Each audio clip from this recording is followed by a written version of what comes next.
All right, I'll call the March 18th City of Salina Planning Commission to order. Daisy, can you confirm that the Kansas Open Meeting Act required notice has been properly provided? Yes, I can confirm the packet was posted and the required notice was provided. Okay, thank you, Daisy. Roll call, please. Call roll. Commissioner Sydow. Here. Commissioner Van Coveren. Here. Commissioner Alt. Here. Commissioner Rogers. Here. Commissioner Paget. Present.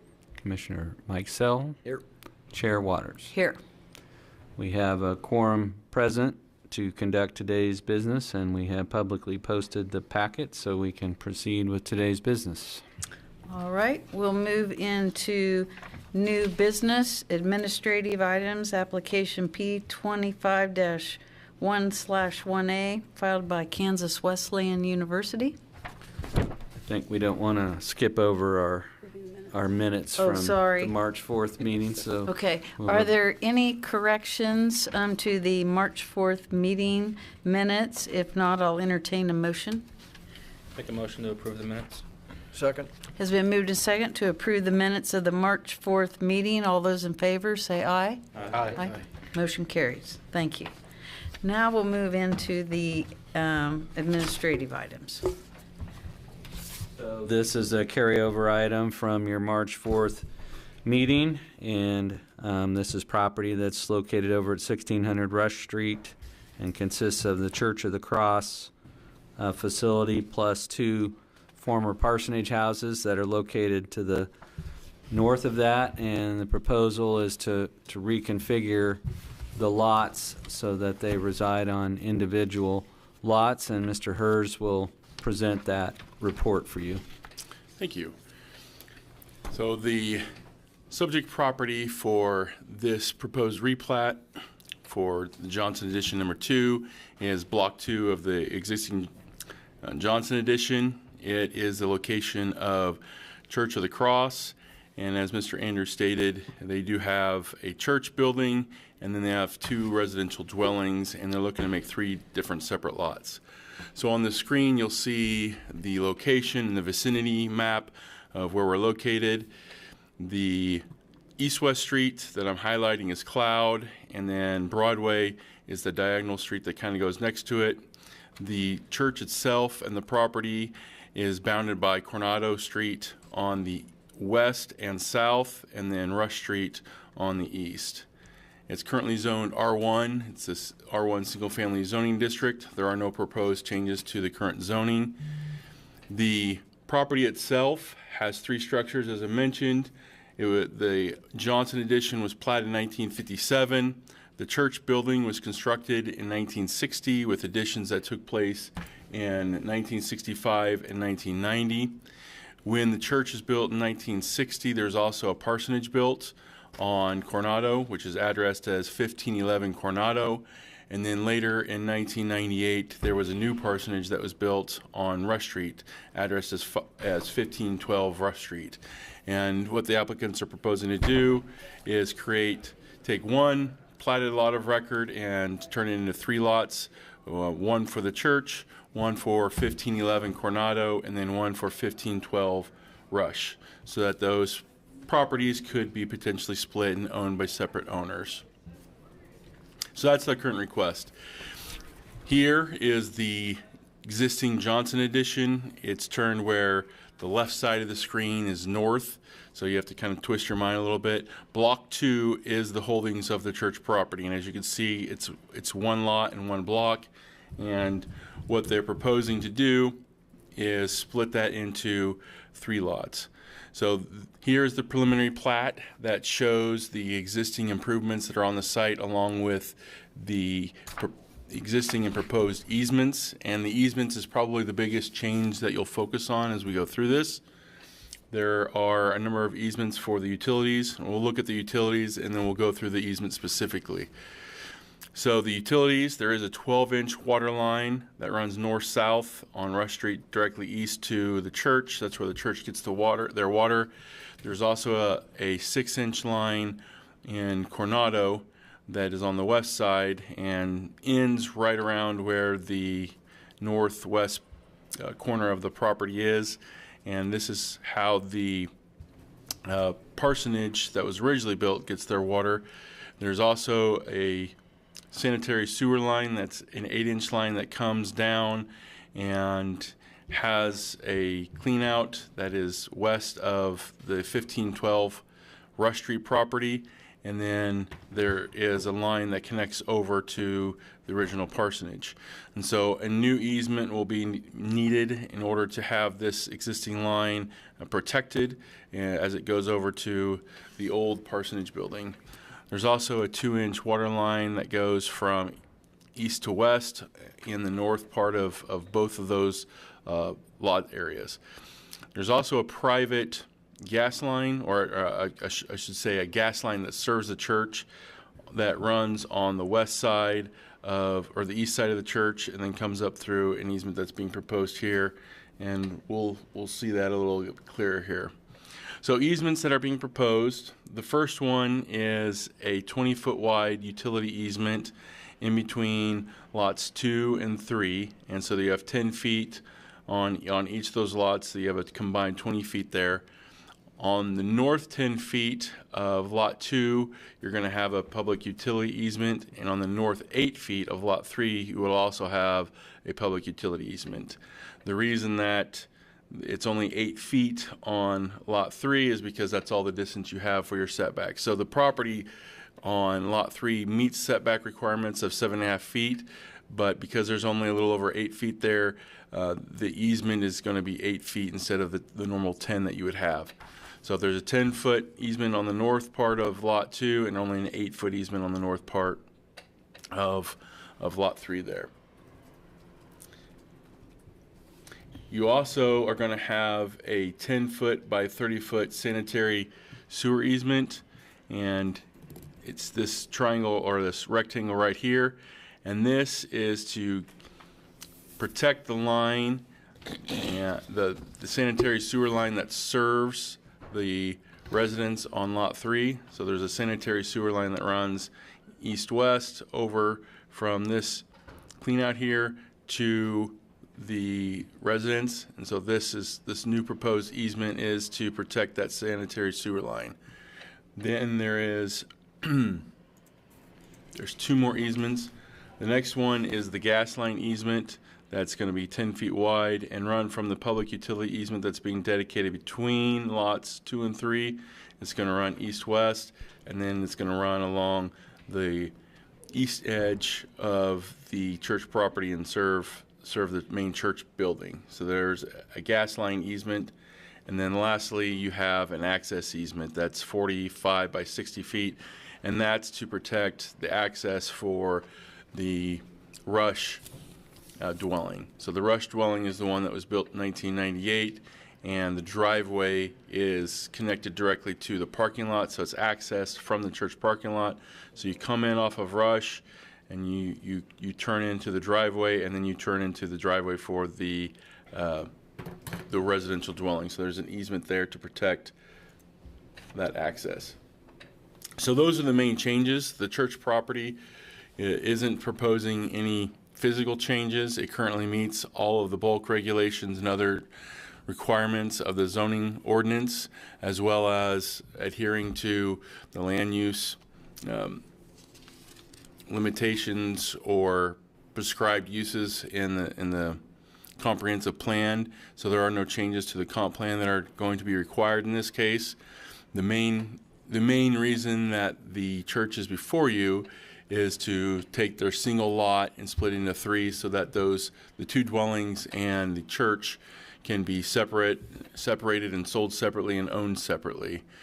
And so, for staff's recommendation, if the Planning Commission finds that the proposed replat conforms with the city's subdivision regulations, staff would recommend the replat of Block 2 of the Johnson addition to the city of Salina be approved, subject to any conditions that you might find appropriate. In the alternative, you could postpone consideration to a future meeting date if you think additional information is needed. With that, we'll take any questions that you might have. All right, commissioners, are there any questions for staff?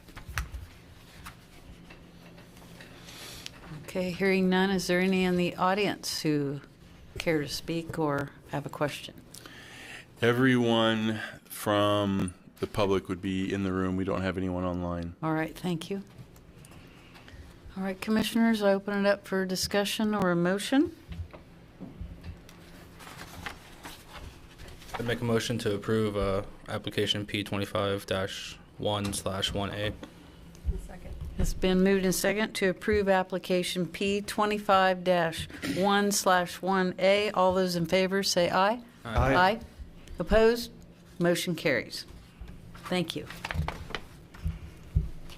Okay, we'll move on to the preliminary discussion items.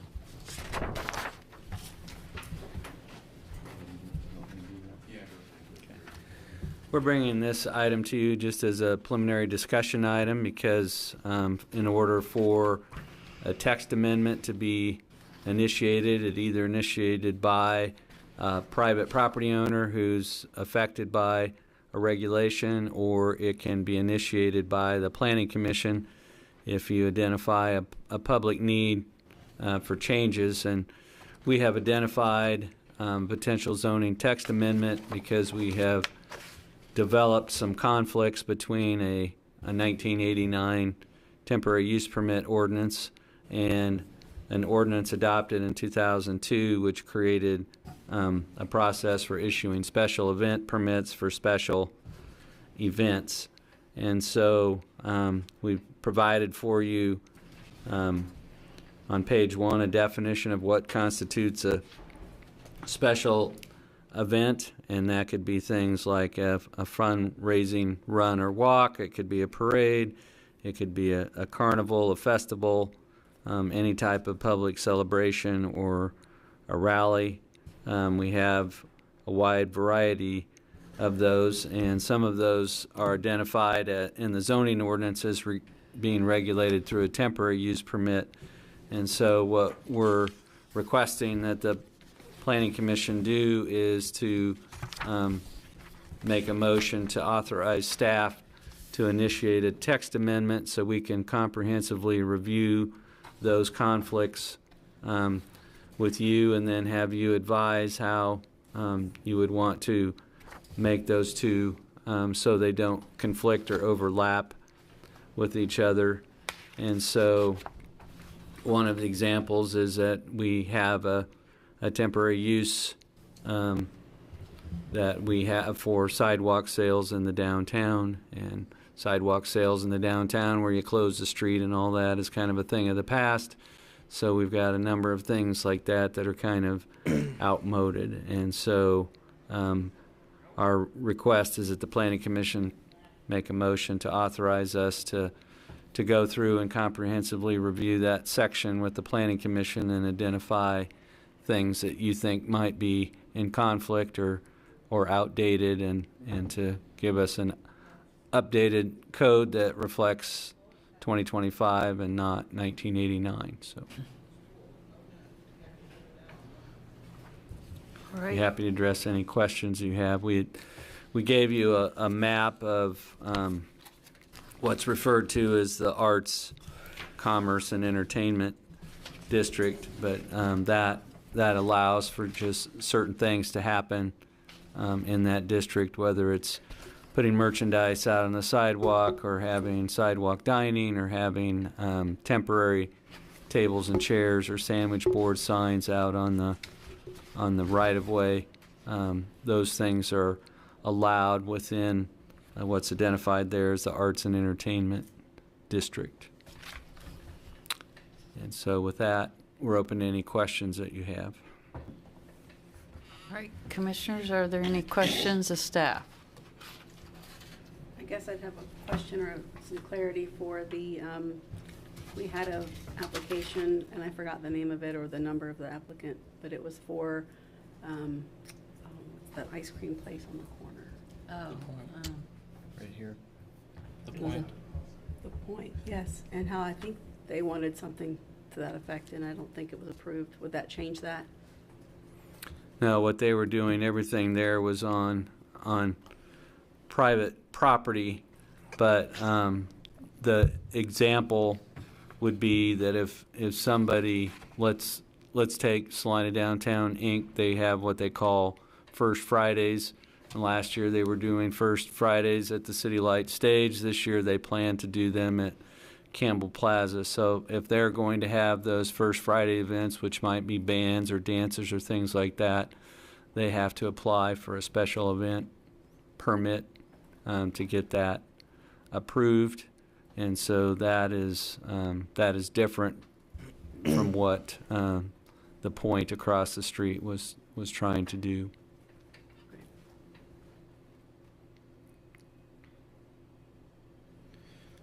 Dean, I think it was probably about a year ago, I asked for something, text amendment or something, or just something be looked at for, like, I think it was vape shops and within a certain distance of each other, and I was told that that was not within the time frame that you guys could. You were busy with other stuff at the time, so is this something that would be pushed in front of that, or was that forgotten about, or? It was not.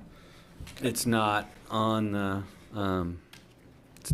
forgotten about list. This particular item was a top priority for getting completed in 2025, as well as an update to the city's alcohol code. So that is why that's on here, because this particular one is a priority for getting completed in 2025, so we get these conflicts out of the city code. So that's why this is on here as a discussion item. Okay. Is there a timeline for that one? For the one for the vape shops, Mm-hmm. we can provide some background information on that, at which time you can decide if you want to initiate something. But you'll have to refresh me a little bit on your request is to look at having a minimum separation requirement between Vape shops Between and vape within shops? schools. Okay. Because I think what we explained was that was proposed in 2014 and is not what was adopted. So it wouldn't be very hard to recreate that, because it was something that was already written up and proposed and not adopted. So.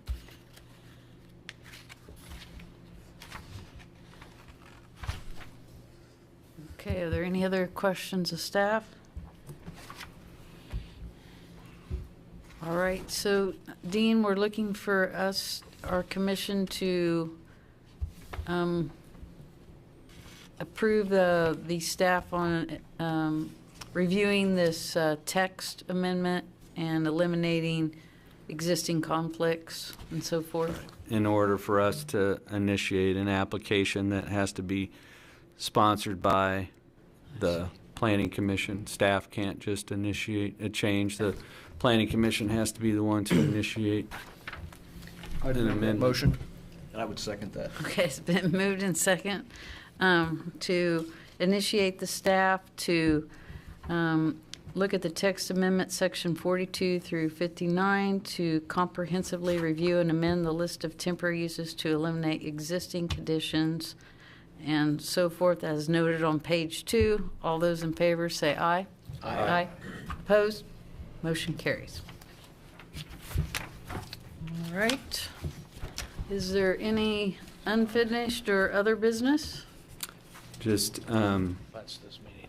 in terms of an update, we're taking all the information and things that was presented to the Planning Commission that you saw reflected in the March 4th minutes, and that those applications for the Dry Creek Addition or Magnolia Village will go to the City Commission on Monday with your recommendations for action. And then there's a number of other steps that would have to go back before you. So if that is approved, they're getting zoning and a plat in place, and then they will have to come back before the Planning Commission with their final plan where we'd be looking at things like lighting, fencing, landscaping, things like that in more detail than what was looked at on a preliminary basis. And so that is round 2